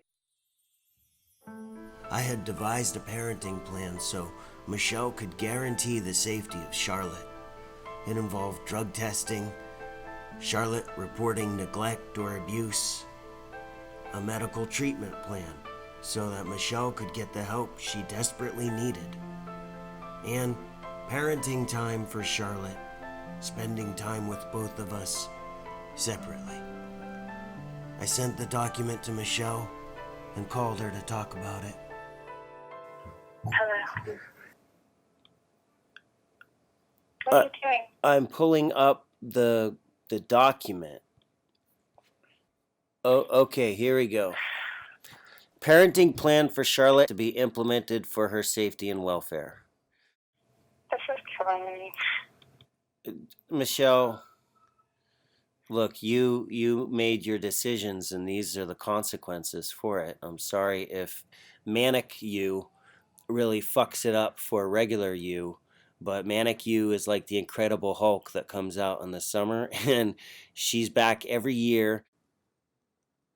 I'm telling you, I feel sorry for your illness, but I have to set up these safeguards for my child, okay? I have to. She's my child too. I know, okay? No, none of it's okay. I'm sorry that manic crazy you makes really poor decisions that make sad you really sad later. It must be a horrible cycle of self-destruction. But I do expect. I'm just trying to let you know. I trying to tell you. I think I understand your situation. Am I wrong? Am I wrong? That's my daughter. What you will get are these terms that allow you to spend time with the little girl you love. And you deserve that again, because I think that will help you get back onto wanting to get better. And I hope you do get a physician, because that's part of this. You're going to have to go get a physician. I can't believe this. Michelle, who caused, I just want to verify, who caused this nightmare? If you don't remember these things that Crazy Michelle does, let me tell you, I sure do. Every time Crazy Michelle has emerged yearly, it's been on a faster and faster pace of self-destruction, and I'm scared for your future. I'm scared you're going to overdose. I'm scared that you're going to make some risky decision that gets you killed at a young age. or it could get Charlotte killed or hurt. That's my fear for both of you. Scares me every day. So I hope you get help. Charlotte, come here. Ah, come here. Say bye to your mother. She's... Bye, Mommy. Bye, Charlotte. I love you. I love you too.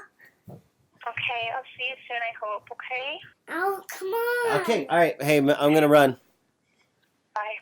All right, bye. Come on, Daddy. Michelle was finally properly medically diagnosed with bipolar 1 disorder. There are lots of resources to learn the difference between bipolar 1 and 2, which have varying levels of severity of the disease. Michelle called me and left a message. It was the last time I would ever hear her voice. Hey, Randy, it's Michelle. I was just trying to get a hold of Shar. I'm home, so have her call me if she is up. And, yeah, you and I should talk too. Maybe tomorrow we could talk during the day or something. I'm open. Yeah, everything's fine. So just know that, and I'm trying to get back to work. And, yeah. All right, hope you're well. Bye. A few days later, the call came in. What has she done? Did she slit her wrist or something? I don't know any of the details at all. Apparently, some decisions need to be made. Her father is at the hospital with her. Do I have time to come say goodbye with her daughter? Yeah, I think so. Oh, okay. So, but she's going to die. That's my understanding. How much time do we have? Well, apparently, the decision needs to be made of whether to withdraw life support. Okay, is she conscious? I don't think so.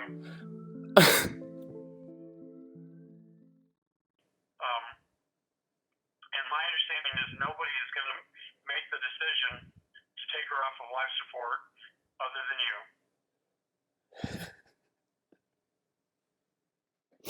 All right. Well, I'm saying no. Well, okay, you need to talk to the hospital because Okay.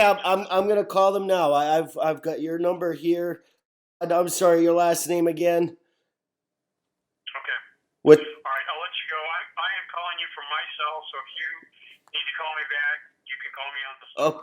Okay. Thank you. All right. Good luck. Yeah. Bye. Oh my god.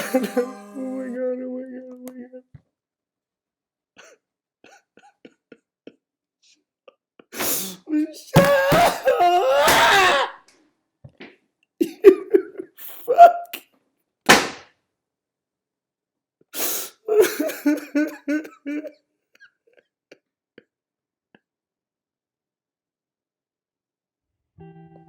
Michelle had poisoned herself, and it was terminal.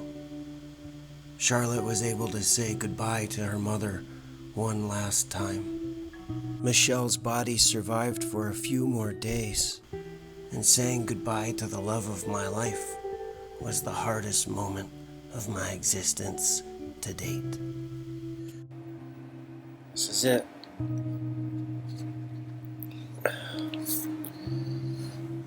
Me and my babe.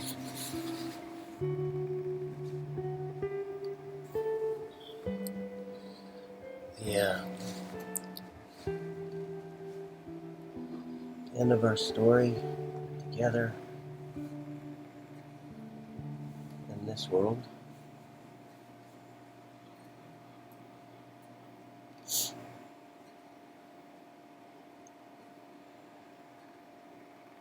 You had my heart. From the moment I saw you.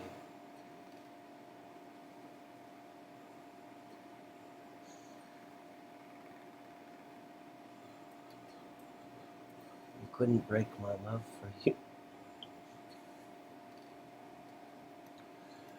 I know you don't like to be on camera, I'm sorry. But I want everybody to know how beautiful you are.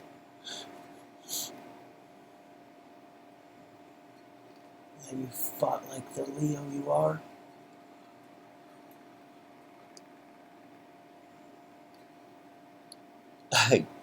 You haven't been moving at all. Now you know you're on film and you're gonna throw a fit.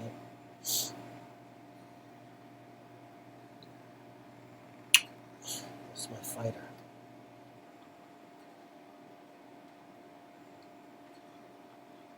Don't be angry at me, because I want everybody to know how awesome you are.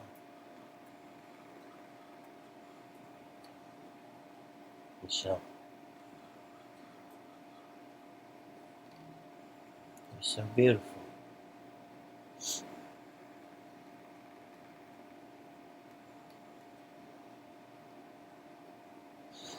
And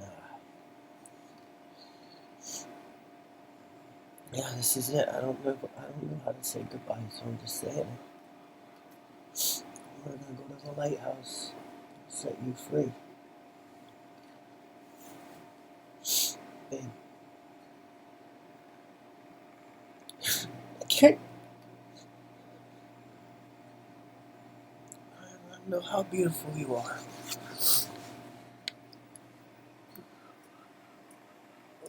You're absolutely gorgeous.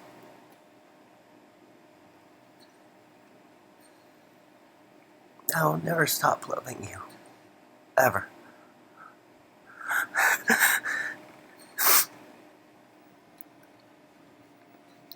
No. Yeah. Love of my life.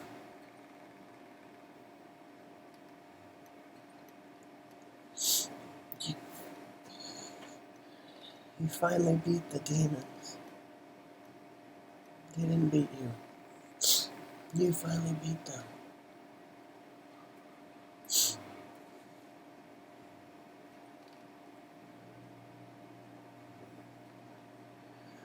I'm gonna turn this off and hold your hand again.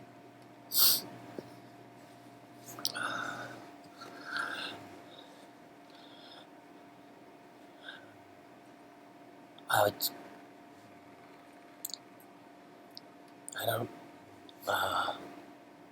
have any words other than I love Michelle till the end. Always. And will. Even after I die. I want to hang out with you again. And I love you forever.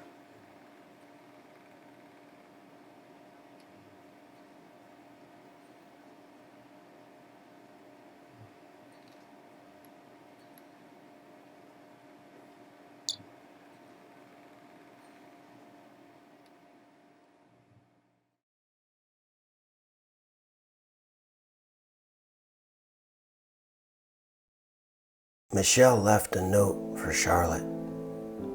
My dearest Charlotte, first of all, I'm so sorry. This mental illness has taken everything I held so dear, namely you. Please understand my leaving has nothing to do with not loving you enough, and everything to do with wanting what's best for you. My manic depression makes me crazy. My issues with alcohol and other drugs have made me dumb. My mistakes are too numerous to ever feel I can trust my own judgment again. Please stay away from drugs and alcohol, sweetie. With our mental illness history, it can kill you like it's killed me. I love you more than life itself, which is partly why this is the best choice. I know you will be angry at me and think this is your fault no matter what, but I beg you to reconsider that frame of mind. Your daddy's a wonderful man. He loves you and will protect you always. That's why I picked him to have you. I just didn't plan on the family curse to get me. I thought I was able to control it. I am not, baby. I am so sorry. You have the power and choice to be a bigger person, smarter, and more beautiful inside and out than me. Me leaving now is actually a blessing for you. as it protects you from my relative madness, sorrow, and disease. You deserve better than that. I want you to have my jewelry and pictures and memories of the good times. There were so many. Don't focus on the negative, baby. That was my biggest mistake of life. Live, love, grow. Promote positivity of life. I will be in your heart always, as you were in mine. Please forgive me my many sins. Your mommy, Michelle. As a nurse, Michelle saved countless lives, and even after her death, she saved 5 more as an organ donor.